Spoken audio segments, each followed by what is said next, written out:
Hey, parabéns! Você destravou a sua primeira Special Bonus Class, uma aula bônus secreta e muito especial, para você assistir enquanto a aula final da Fluency Week ainda não foi liberada.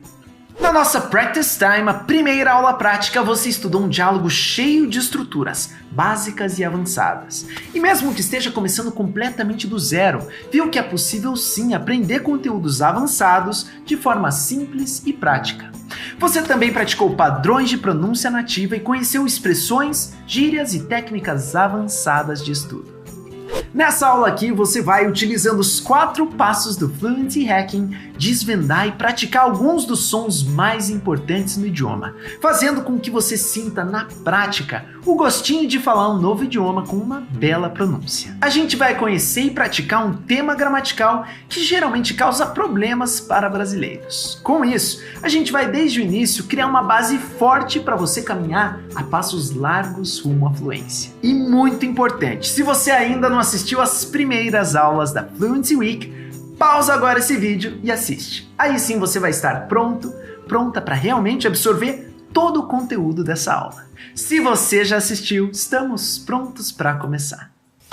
Então sejam todas e todos muito bem-vindas e muito bem-vindos à nossa segunda aula prática da Fluency Week. Eu espero que vocês tenham aproveitado a nossa aula de diálogo e a nossa aula de hoje ela é dividida então em 2 partes. A primeira parte a gente vai estudar 3 sons muito importantes do francês e na segunda parte a gente vai ver questões de gramática que também são importantes. A gente vai ver então o imperativo, que é usado para dar uma instrução ou uma ordem para alguém e que aparece muito na comunicação em língua francesa. Por mais que não seja tão normal a gente usar em língua portuguesa, na língua francesa aparece muito na comunicação quando a gente vai viajar, quando a gente vai morar, estudar, trabalhar, enfim, em língua francesa a gente usa bastante. Então esse é o ponto de gramática da nossa aula de hoje. Então vamos lá? Aqui a gente vai ver um primeiro som que é o som do E, que a gente pronuncia é no francês. E aí você já vai entender a lógica e, sobretudo, porque ele tem ali o acento circunflexo que vem junto.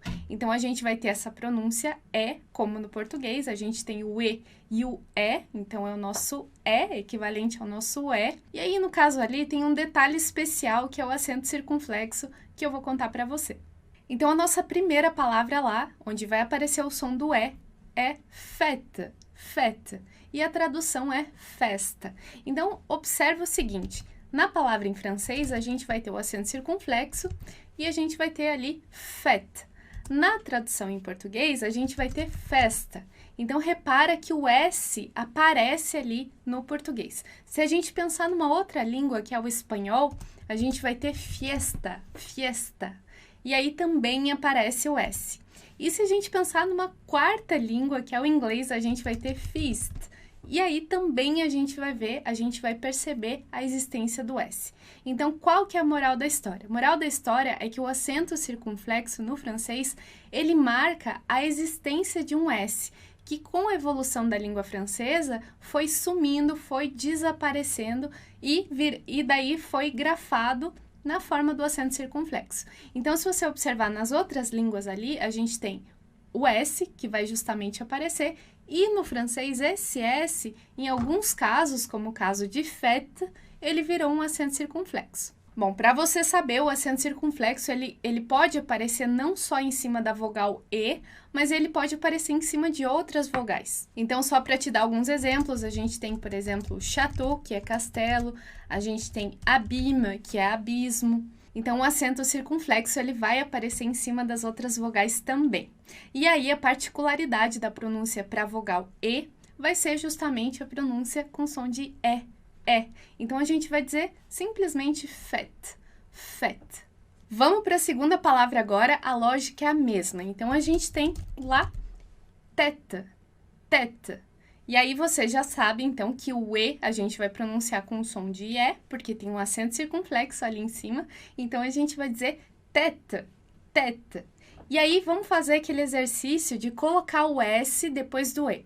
Então, a gente vai ter lá teste, teste, que vai lembrar o que para você? Então, de teste, a gente pode pensar numa palavra que tem no português, que é testa, testa, né? E aí a gente consegue quase se aproximar ao sentido dessa palavra no francês. Então, tête em francês não vai ser testa, mas vai ser cabeça, cabeça. Que tá, né, a cabeça e a testa tá tudo ali, já tá tudo ali junto. Então, tête, que daí no francês vai ser cabeça, mas a gente consegue se aproximar do sentido dessa palavra, né? Não é, a gente não chega até cabeça no português, mas a gente consegue chegar até testa. E que já torna aí o significado um pouquinho mais nítido pra gente, né? Se a gente não tivesse ideia nenhuma do que é essa palavra, se a gente pensasse, puxa, será que é um inseto? Será que é uma peça de um aparelho? Será que é um lençol? Será que, né? A gente podia pensar mil coisas, mas quando a gente faz esse exercício, a gente já se aproxima lá e já pensa, puxa, é uma parte do corpo, né? Então, testa, e aí, cabeça. Então, num primeiro momento, o que eu tô falando pode parecer muito estranho, muito bizarro para você. Mas se você faz essa lógica, esse caminho de raciocínio para outras palavras do francês, eu tenho certeza que vai te ajudar muito a você chegar no significado, na definição de uma palavra desconhecida. Agora, o mais importante, que é a questão da pronúncia, a questão do som. Então, a gente vai ter o som de E, que é um som que você já conhece do português, não tem erro nenhum. Então, a gente vai falar tête. Tête. E aqui, se você já aprendeu lá comigo que o S ele foi sumindo das palavras do francês com o passar do tempo e virou o acento circunflexo, então se você já aprendeu isso, vai te ajudar muito a você entender a lógica da pronúncia do S no francês. Porque como você pode ver ali no nosso próximo som, é o som do S no final das palavras, que não é pronunciado. Claro, a gente está falando de língua francesa, então sempre vão ter as 532 exceções. Eu tô brincando, mas sempre vão ter exceções. A língua francesa sempre tem... É só você pensar, tem a regra e tem lá o conjunto, o grupo de exceções. Então, no francês é muito comum que aconteça isso. Mas se você percebe, se você aprende a regra geral, vale ali para 80% dos casos sem erro. Então, é como o caso do S no final das palavras. Então, 80% dos casos a gente não vai pronunciar esse S. Então, perceba que o S é uma letra que acaba sumindo ali da língua francesa no geral. Sumiu lá e virou o acento circunflexo e sumiu no final das palavras, na grafia não, na escrita não, mas sumiu da pronúncia no final das palavras. Então, você pode entender que é meio que o destino do S, o de desaparecer, né?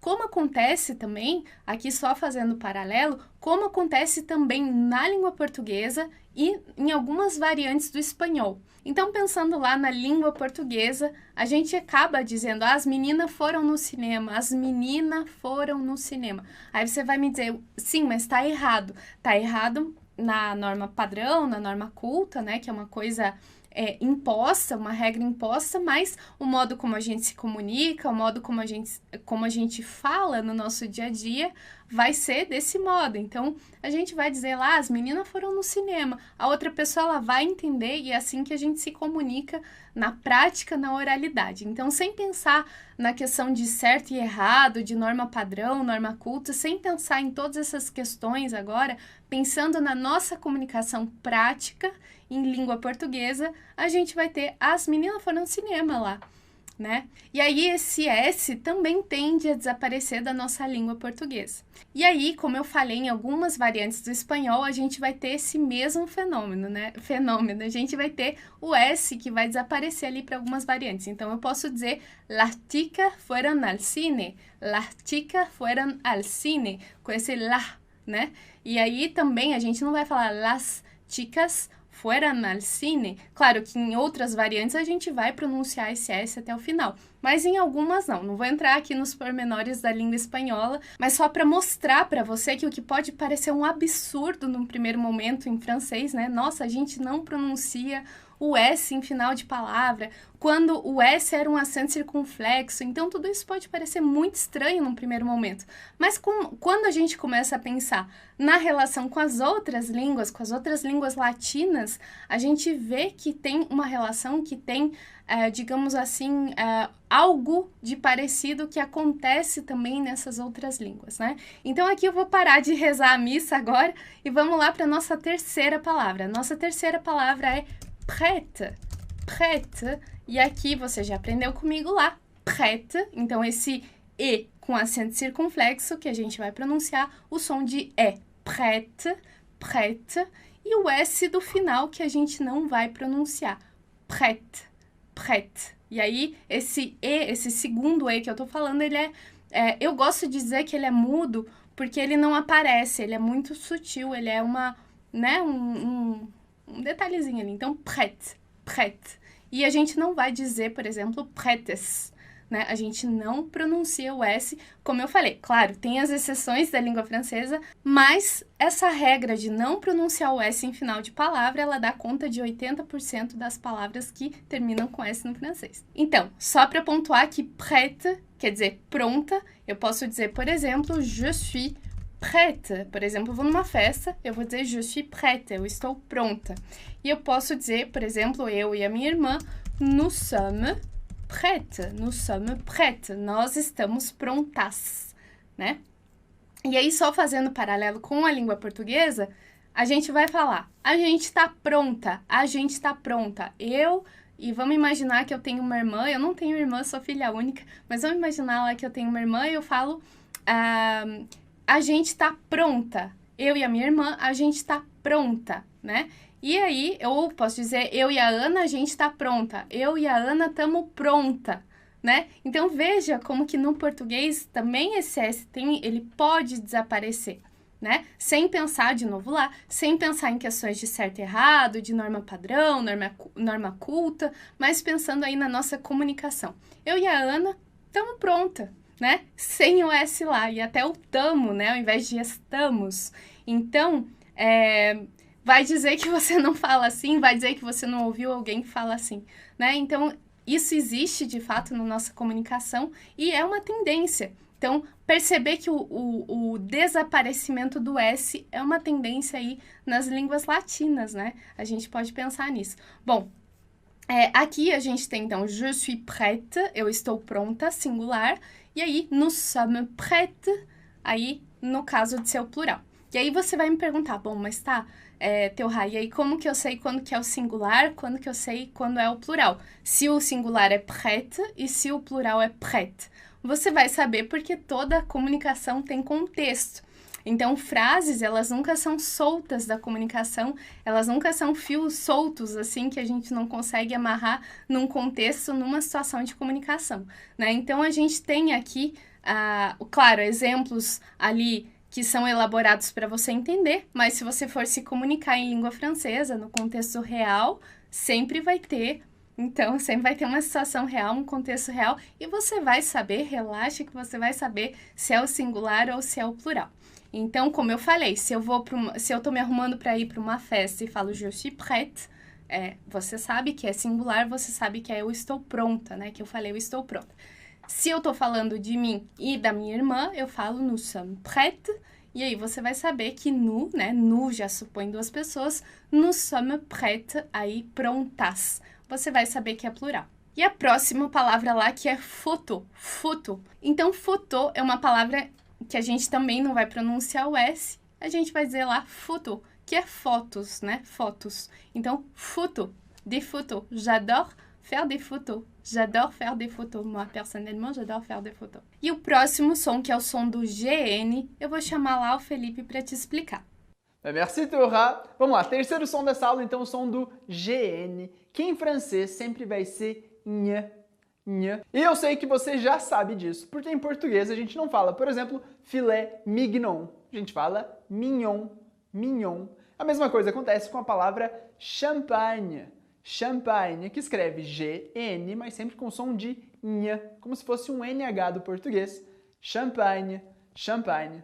E atenção para a palavra champagne, que não tem o som nasal de champanhe, mas champagne. E outra palavra muito usada em francês com esse som GN é magnifique. Magnifique, que literalmente significa magnífico, mas que a gente usa muito para dizer que alguma coisa é excelente, é muito boa. Então, por exemplo, imagina que você está no interior da França, numa paisagem com muita montanha, e você pode falar que essa paisagem é muito bonita, dizendo c'est magnifique. C'est magnifique é magnífico. Então não esquece, como regra geral, GN em francês dá o som N. Repete comigo, champagne. Vai, de novo, champagne. E a segunda palavra, magnifique. Magnifique. Bom, e voilà! Agora você sabe por que a gente fala, por exemplo, filé mignon, champagne, champignon, com esse som N no português. Mas tá, isso não é uma aula de língua portuguesa, então pode voltar lá com a Teorá. E aqui a gente chega no nosso ponto gramatical da aula de hoje, que é o imperativo. Como eu falei para você, o imperativo ele é muito usado na comunicação em língua francesa. Por mais que a gente não use tanto o imperativo na língua portuguesa, porque às vezes soa um pouco direto demais, um pouco grosseiro, né?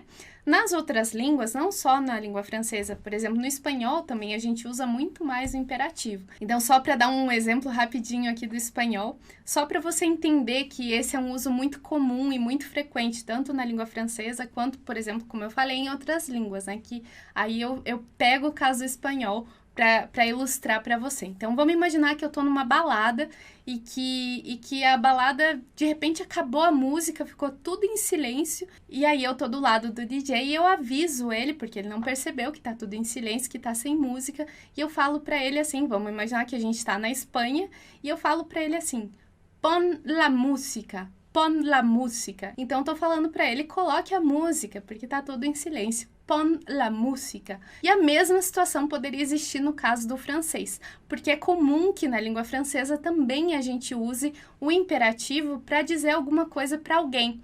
Então, não com esse sentido tão direto, tão grosseiro. Então, a gente pode, desse modo, usar na nossa comunicação. E aí, só que aí tem uma diferença, né? Que é usar a formalidade, que é marcada pelo vous, e a informalidade, que é marcada pelo tu. Para você saber, no imperativo, o imperativo no francês, ele existe para as três pessoas. Tu, nous e vous. Então, para você saber, o tu vai ser para contextos informais de comunicação e o vous vai ser para contextos formais de comunicação. No caso ali da balada, só para a gente retomar o exemplo, eu estaria num contexto informal de comunicação, porque eu tô na balada, eu tô falando com o DJ, então, né, como eu falei no espanhol, o espanhol ali, o verbo que eu usei no espanhol também é um verbo de informalidade, né, o pon la música, que é do verbo poner. E aí, aqui no francês, a gente tem a mesma coisa, a gente tem, então, o tu pro informal e o vous pra formalidade, pro formal. Aí você pode me perguntar, tá, mas vamos imaginar, Teorá, que eu quero dar uma ordem ou uma instrução para mim mesmo. Como que eu vou fazer? Então, só para você entender, a gente tem outros recursos que também são iguais aos da língua portuguesa. Então, vamos imaginar que eu preciso preparar a aula. E eu quero dizer para mim mesma que eu preciso preparar a aula. Um pensamento interno, assim, mas como que eu vou formular ele? Eu vou formular ele com o subjuntivo. Então, eu vou dizer... É preciso que eu prepare a aula. É preciso que eu prepare a aula. E aí eu tô usando a estrutura. É preciso que eu prepare, que é o subjuntivo. No francês vai acontecer a mesma coisa. Il faut que je prépare le cours. Il faut que je prépare le cours. Mas esse não é o tema da nossa aula de hoje. É só para você entender que existem, porque às vezes a gente fala assim, puxa, o imperativo só existe pro tu, nous e vous, é usado para dar ordem, é usado para dar instrução. E aí você pode imaginar, puxa, mas daí eu nunca vou poder dar uma instrução para outras pessoas que não sejam essas, né? O tu, o nous e o vous, por exemplo, pro je, pro il, pro elle, eu não posso dar instrução para essas pessoas ou dar uma ordem para essas pessoas? Pode, mas aí você vai usar uma outra estrutura, que é, por exemplo, essa estrutura que eu falei, que é a do subjuntivo. É preciso que eu prepare a aula, il faut que je prépare le cours. Não é o tema da nossa aula de hoje, mas só para você entender, né? Então, quando eu falo assim que o imperativo ele é só usado para essas três pessoas, quer dizer que ele só existe para esses três, mas que a gente tem outros recursos de outras estruturas de língua que a gente usa, assim, tanto no francês quanto em português, que a gente usa para dar, se a gente quiser dar uma ordem, uma instrução para a gente mesmo, ou para ele, ou para ela. A gente pode voltar nessa tabelinha no final da nossa aula, mas só para você entender. Na primeira coluna, então, você tem essas 3 pessoas para as quais o imperativo existe, e aí, na segunda coluna, ali do lado, você tem, para os verbos regulares, que são os verbos que terminam em ER no francês, você tem aquelas terminações ali. Então, quer dizer, o verbo, quando ele for no imperativo do tu, ele sempre vai terminar em E, quando for um verbo regular, né? Quando for o imperativo do nu, ele sempre vai terminar em ONS. Quando for o imperativo do vous, ele sempre vai terminar em EZ. Então, só para você saber lá, essas são as terminações, de novo lá, para os verbos regulares. Os verbos irregulares, eles vão ter outras terminações. Então, só para te deixar tranquilo, tranquila, não são muitos os irregulares. A gente vai pouco a pouco. Petit à petit, l'oiseau fait son nid. Então, a gente vai avançando aos pouquinhos. O mais importante que você entenda aqui são os verbos mais simples, os regulares, que são regulares, tranquilo. E aí, a gente vê como é que funciona eles no imperativo, e cenas dos próximos capítulos a gente passa para os irregulares, a gente vê as exceções e por aí vai. É assim que funciona o aprendizado da língua. Então, só para você entender o modo de funcionamento dessa tabela, e aqui a gente passa para o nosso primeiro verbo aqui da nossa parte de gramática, que é um verbo bastante regular, que é um verbo totalmente regular, que é o verbo parler. Parler, que é falar. Então, parler. E aí a gente tem ali a frase número 7, parle plus fort. Você pode acompanhar aqui no quadro comigo. Parle plus fort, parle plus fort. E aqui, lembra lá que eu falei que o imperativo pro tu, ele termina em E, né? No francês, E. Então, quando a gente vê ali parle plus fort, a gente sabe que é um tu. A gente sabe que é, então, informalidade, a gente sabe que é você, né? E aqui na tradução, então, parle plus fort, que está fazendo referência a tu, parle plus fort, a gente vai ter na tradução fale mais alto. Eu não vou entrar aqui nos pormenores do português, porque o português a gente pode dizer tanto fala mais alto, fale mais alto, né? O nosso imperativo, ele varia muito aí, né? O Brasil é muito grande, as variações da língua portuguesa também são tão extensas quanto o território. Então, aqui a gente não entra nos pormenores da língua portuguesa, mas só para você entender, o fale mais alto, fala mais alto, dependendo aí da região que você tiver. Então, fale mais alto, parle plus fort, tá fazendo referência a tu, que pode ser, então, informal. Outra observação importante, quando a gente está falando do presente, a gente vai dizer tu parles français, você fala francês. E o tu no presente, na conjugação do presente, ele sempre vai ter um S. Lembra lá que você já viu comigo que S em final de palavra não é pronunciado. No caso dos verbos, também acontece a mesma coisa. Então, a gente não vai pronunciar aqui para a conjugação, né? Tu parles français. Bom, então, só para você entender, na conjugação do presente, a gente vai ter o S lá. E no imperativo, justamente para os verbos regulares, o S vai sumir de novo, né? O S lá desaparecendo. Então, o S vai sumir. E aí, a gente vai dizer parle plus fort, mas a gente está fazendo referência a tu. O sujeito, no imperativo, ele não aparece. E essa é uma marca do imperativo. A gente não vai dizer tu parles plus fort, porque daí a gente está falando numa frase no presente. Então, se eu falasse com o sujeito, eu teria o seguinte: tu parles plus fort. Eu teria desse modo como você está vendo aí no quadro. Você fala mais alto. Aqui, justamente o imperativo, como no português também, né? O sujeito não aparece. Então, a gente vai ter parle plus fort. E é uma exclamação. Parle plus fort. Uma exclamação, então tem que ter a entonação lá da exclamação, né? Então, para você saber, quando termina em E, tá fazendo referência a tu. Então, vamos para o próximo lá, que é parlons français. Parlons français. Uma exclamação de novo, né? Parlons français. E aí, falemos francês. Falemos francês. E aqui tá fazendo referência, então, a nous, como eu falei lá para você, termina em ONS, então faz referência a nous, nós, né? Então, parlons français, a gente vai ter falemos francês. parlons français, falemos francês. E aí, esse ONS ali que tá marcando o nous, que ele tá fazendo referência a nous. Lembra lá da nossa tabelinha, então, ONS, que faz referência a nous. De novo, o sujeito não aparece no imperativo. Então, quando eu digo parlons français, falemos francês. Tem uma frase muito comum que a gente fala no imperativo no nous em francês, que vem lá do verbo passer. Passer, que é, aí você já pode fazer a relação com o português, que é passar. Passer, passar, né? Só substituir ali o E pelo A, então passer, passar. E é muito comum que a gente vá na casa de um francês, ele receba a gente lá no sofá, né? No séjour, no salon, e daí...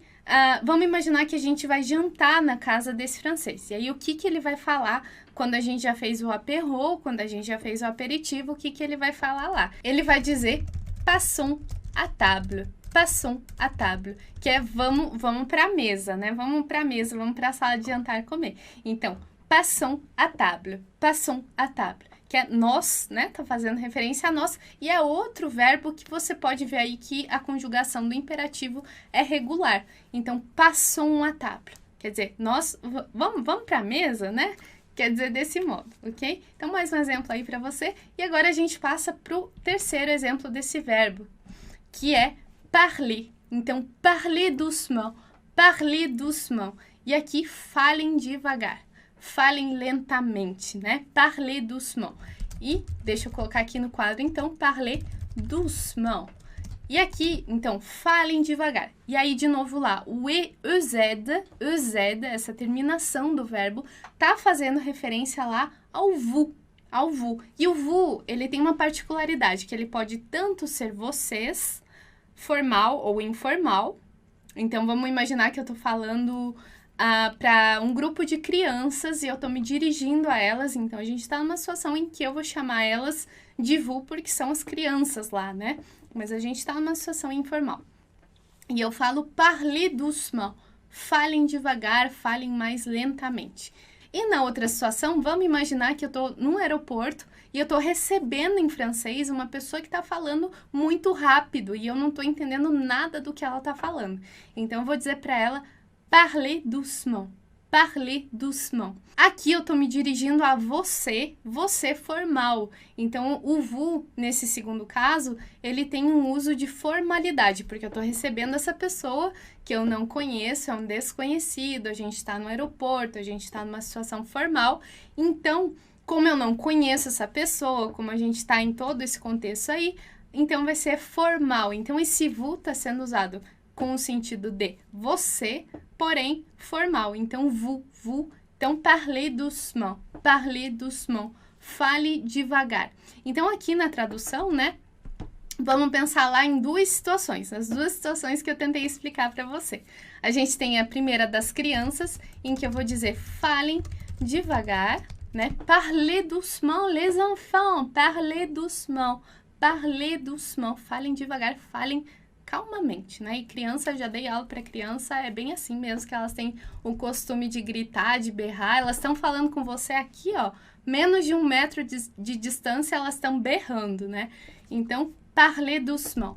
E aí, a gente tem a segunda situação, que é lá do aeroporto, em que eu tô recebendo essa pessoa que eu não conheço, e aí eu tô na situação formal, e eu vou falar só com uma pessoa, então eu vou dizer, fale... o senhor, né, daí tá subentendido a formalidade ali, fale devagar. Mas só para você entender que a gente tem esse uso do vous no imperativo e também nos outros, né, nas outras situações, outros tempos verbais aí, passado, presente e futuro, a gente tem, a gente pode ter essas duas situações, né, a gente pode ter tanto o parler doucement se referindo a um grupo de pessoas, seja formal ou informal a situação, e a gente tem o parler doucement se referindo a uma pessoa em situação formal. Então, aqui, só para você saber, seria uma pessoa, né? Vou colocar aqui uma pessoa formal. E aqui seria o grupo de crianças. Eu falo grupo de crianças para você entender bem essa noção de grupo, de também de informalidade, né? Porque se eu me dirigisse às crianças, eu que teria autoridade, porque eu sou mais velha. Então, elas teriam que me chamar de vous, mas eu poderia chamar elas, cada uma individualmente, de tu. Então, só para caracterizar aí a situação informal, tá? Então, aqui, parler doucement. Claro que a frase, ela tá descolada de um contexto mais concreto. Por isso, toda essa contextualização, toda essa explicação para você entender. E o nosso próximo verbo regular também, que é o verbo travailler. Travailler. Então, usa lá teus conhecimentos do português para supor, para tentar adivinhar o que significa esse verbo travailler, que é trabalhar, né? Trabalhar com B, no francês, travailler.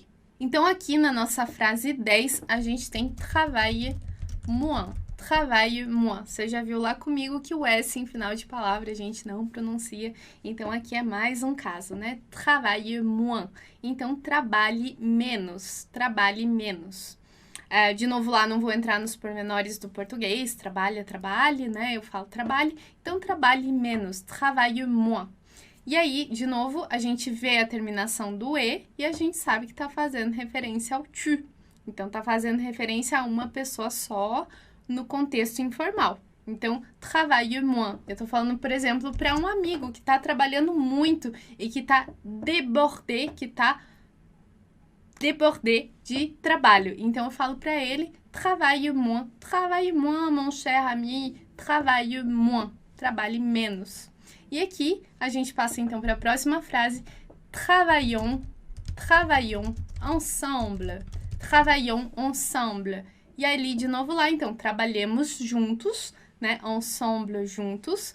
E, de novo lá, o ONS, que é a marca do nu, para o imperativo, né? Para os verbos regulares. Então, travaillons ensemble. Travaillons ensemble. E aqui, a gente tem, então, a marca ali do ONS, que vai fazer referência ao nu, trabalhemos juntos. Muito importante, né? Trabalhar em equipe, trabalho colaborativo, tá muito na moda hoje em dia, sobretudo agora que a gente tá tendo que trabalhar remoto, né? Então, travaillons ensemble. E aqui a última frase, então, travaillez chez vous. Travaillez chez vous. Então, trabalhem na casa de vocês. Deixa eu colocar aqui, então, travaillez chez vous. Travaillez chez vous. Então, trabalhem na casa de vocês. Então, a tradução, travaillez chez vous, trabalhem na casa de vocês. E aqui, a gente tem do mesmo caso lá, então só vou passar mais rapidinho dessa vez. A gente pode ter o travaillez chez vous, se eu falo para um grupo de...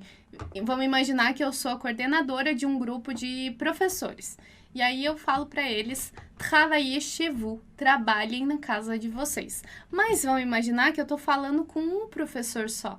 E aí eu falo do mesmo modo, porque é uma situação formal de comunicação. Então eu falo do mesmo modo, travaillez chez vous. Mas eu estou me dirigindo a uma pessoa só, que é esse único professor, porém em situação formal de comunicação. Lembra da situação lá do aeroporto, que eu recebi a pessoa que falava muito. E aí aqui eu tô falando para um professor só, mas, né, a gente tá numa situação de trabalho, uma situação profissional, uma situação formal.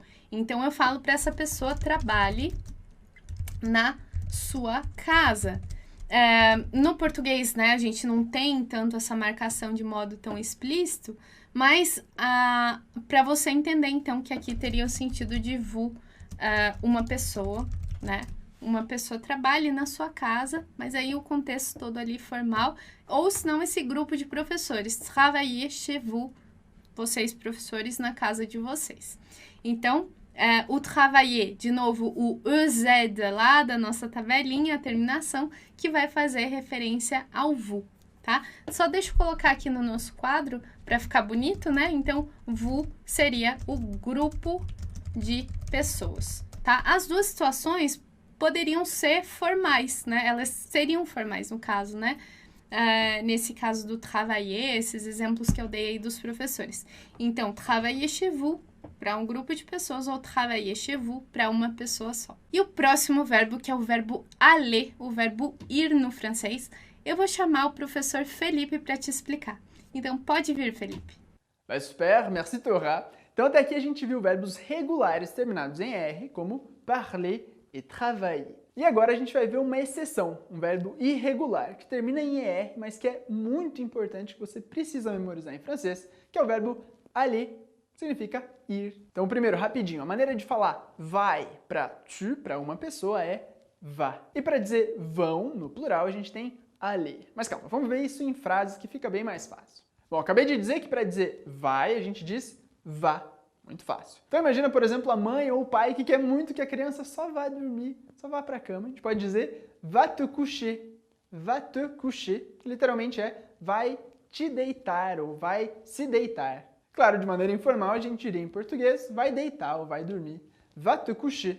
E claro, você não precisa usar esse tipo de frase com a sua família, mas é super importante reconhecê-las porque você vai ouvir em séries e filmes com bastante frequência. A próxima frase, então, é a conjugação de nous, ou seja, nós, para dizer vamos. Então, para dizer vamos, a gente tem allons, e a expressão vamos lá, em francês, fica allons-y. Então, por exemplo, quando você tem uma pausa na universidade ou quando é chegada a hora do almoço no trabalho, você pode dizer allons-y, vamos lá, vamos almoçar. E aí, super interessante que aqui a gente tem allons-y e esse Y, esse Y, ele representa um lugar, que é uma ideia muito parecida com a do português, quando a gente diz vamos lá. Não necessariamente eu tenho um lugar preciso, mas a gente fala vamos lá, bora. E para dizer isso em francês, você já sabe agora, allons-y. Repete comigo, allons-y. E super importante, como a gente tem S seguido do I, a gente vai ter o som de Z, allons-y. E agora a gente está pronto para passar para a última frase da aula. Allons-y? Bien, super! Então, terceira frase com o verbo aller é aller voir le film.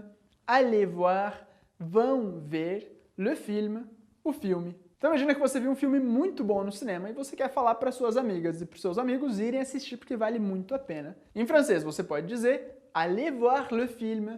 Aller voir le film. Então, aller que é vão. De novo, vão ver esse filme que vale muito a pena. E aqui super importante que a Théoura já te falou sobre o impératif, o imperativo do francês, que pode parecer um pouco direto demais em português, como uma ordem, como algo bravo, mas que é muito comum no francês. Aller voir le film. E aqui a gente chega no final da nossa segunda aula prática da Fluency Week. Eu espero que você tenha aproveitado do conteúdo que a gente preparou com muito carinho para te transmitir. Eu espero que tenha sido produtivo para o teu aprendizado. E na próxima aula você fica na companhia do professor Ian. Então você vai ter aula com nativo. Então eu desejo que você tenha uma ótima continuação no teu aprendizado e espero que a gente se encontre em breve, ok? Je vous remercie énormément. E à bientôt! Você completou a sua primeira Special Bonus Class. Agora é hora de fazer a prática da aula indicada nos passos logo abaixo aqui do vídeo e depois correr para assistir a segunda aula bônus, que você pode acessar com o código O Grande Salto, em letras minúsculas e sem espaços. Essa será uma aula com um professor nativo 100% no idioma que você está aprendendo. E presta atenção, mesmo que você esteja começando agora, você vai conseguir seguir essa aula sem dificuldades. Lembrando que o prazo para assistir as 2 aulas bônus e ganhar um prêmio secreto irado é quinta-feira, dia 1º de outubro, às 8 horas da noite, quando eu vou liberar a última aula da Fluency Week e te ensinar a técnica de memorização e fluência que revolucionou a forma como eu aprendo idiomas e vai fazer o mesmo por você. Mas antes disso, me responde aqui na área de comentários. Se você pudesse escolher qualquer lugar do mundo para praticar os idiomas que você vai aprender, qual seria esse lugar e por quê? Me responde aqui embaixo que eu quero muito te conhecer um pouquinho melhor. That's it, and I'll see you on the next class of Fluency Week. O meu maior medo ao inscrever-me no curso do Rabi foi principalmente o facto de ser um curso online. Achava que se calhar não era assim tão bom ou tudo tão maravilhoso como o Rabi dizia, e pelo facto de ser em português, porque o português não é a minha língua materna e achava que se calhar isto podia ser uma barreira, mas não o foi. Percebi, acho que foi logo na primeira aula, que o curso era 100% confiável, que o português não ia ser uma barreira para mim e que realmente a metodologia e toda a inovação que o Rabi falava era mesmo verdadeira. Posso-vos garantir hoje que o curso vale 100% a pena, é mesmo incrível, mesmo nas aulas que achamos que são mais básicas, pelo menos eu que tinha estudado inglês por muitos anos, aprende-se imenso. Tudo é muito mais simples, nada é uma complicação, está tudo sempre tranquilo e acho que vale mesmo a pena. A minha satisfação é 100%, acho que este curso superou as minhas expectativas e pronto, é muito diferente a tudo aquilo que há no mercado, aquilo tudo que, pelo menos eu estava habituada a um curso normal, com um professor e com os trabalhos de casa e aquilo tudo. E pronto, e o facto de ser online permite-nos encaixar todo o nosso dia a dia para vermos o inglês de uma maneira diferente. Eu acho que este curso não só ajudou-me a atingir um nível de inglês incrível, senão também a mostrar-me que eu sou capaz, não só de fazer isto, sino de fazer muitíssimas coisas, só com determinação. Por isso, tu que estás a ver este vídeo e achas que se calhar este vai ser mais um curso, eu digo-te que não, este é o curso que vai te ajudar a atingir todos os teus objetivos. Por isso, bora? Eu era essa pessoa insegura com o meu inglês, eu tinha medo de falar por não saber algumas palavras, e um belo dia eu tava rolando meu feed e aí eu encontro um cara todo descabelado, mas com um carisma muito grande, e esse cara é o Ravi, e ele me apresentou o Fluency Masters. Por aí que eu descobri esse método dele de ensinar inglês que, assim, me conquistou desde o início. É um memorization hack, é uma forma uma ideia super simples, mas que com tanta dedicação e tanto foco aonde a gente quer chegar, que é a fluência, essa ferramenta é simplesmente brilhante. I was thinking if this fluency hacking method can be possible. You know, studying by myself at home, I wasn't feeling able to do this, but I was completely wrong. And now I can speak in English, making calls, writing emails, talking with my coworkers. That is amazing for me. And all the support that Ravi team gave us. Well, I'm really happy nowadays, and I hope you guys join us soon. Por causa do Memorization Hack, ou por causa de todas as outras ferramentas que são utilizadas, a gente vê as coisas com muita frequência. E isso faz um diferencial enorme. Então, até fui aprovada num processo seletivo que teve uma entrevista em inglês, e isso foi muito gratificante. And this course is amazing and changed my life. Thanks.